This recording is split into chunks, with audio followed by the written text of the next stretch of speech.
मकर संक्रांति।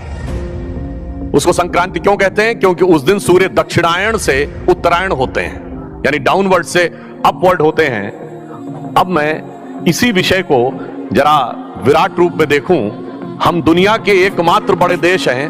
आपने हिस्ट्री में पढ़ा होगा तो हर बड़े देश में क्रांति हुई है। चाइना की क्रांति सुनी है हमने, फ्रांस की क्रांति सुनी है, ब्रिटेन की क्रांति सुनी है, रूस की क्रांति सुनी है, अमेरिका की क्रांति सुनी है। सिर्फ भारत में क्रांति नहीं सुनी। क्यों?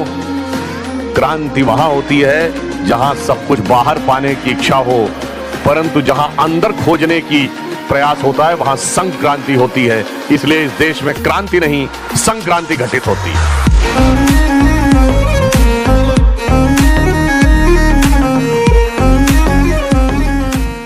मकर संक्रांति। उसको संक्रांति क्यों कहते हैं? क्योंकि उस दिन सूर्य दक्षिणायण से उत्तरायण होते हैं, यानी डाउनवर्ड से अपवर्ड होते हैं। अब मैं इसी विषय को जरा विराट रूप में देखूं। हम दुनिया के एकमात्र बड़े देश हैं।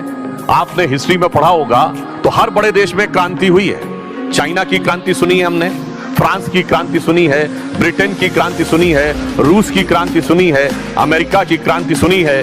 सिर्फ भारत में क्रांति नहीं सुनी। क्यों? क्रांति वहां होती है जहां सब कुछ बाहर पाने की इच्छा हो, परंतु जहां अंदर खोजने की प्रयास होता है वहां संक्रांति होती है। इसलिए इस देश में क्रांति नहीं, संक्रांति घटित होती है।